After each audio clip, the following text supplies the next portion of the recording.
Okay, so last week I introduced the concept of the mind map or the mindful map.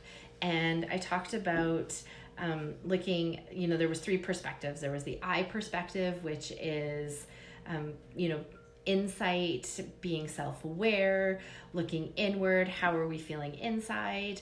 And then we had the you perspective, which is more of an empathetic perspective. So looking at different ways that we can empathize how others are feeling.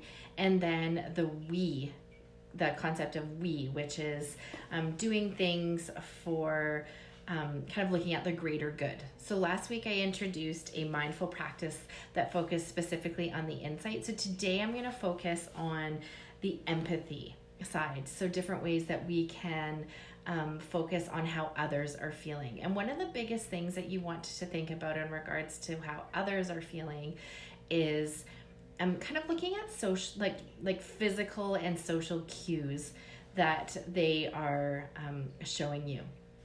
So a really fun way that you can do this, and I've even done this as a tip for teaching kids how other people show their nonverbal cues of how people show how they're feeling. And, how are they showing it in their body posture? How are they showing it in their facial expressions? Maybe the way that they're gesturing their hands, is to watch television without the sound. So without people speaking. And it's a really cool way to be aware of kind of what's going on in the situation.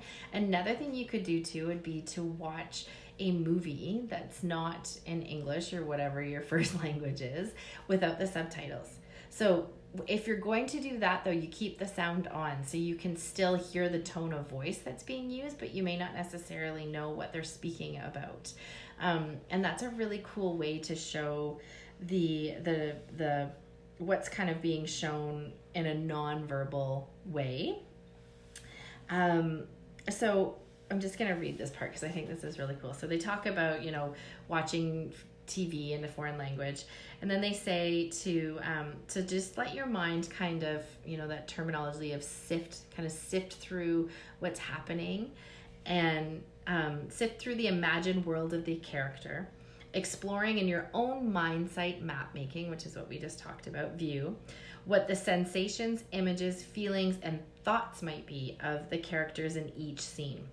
Don't worry about how accurate you are, just inviting yourself to imagine the mind of another person, and imagining how the mind of another person activates those kind of prefrontal regions. So we're working with our prefrontal cortex in your brain that will become strengthened by such a perspective taking practice as you try to see through the mental lens of another person.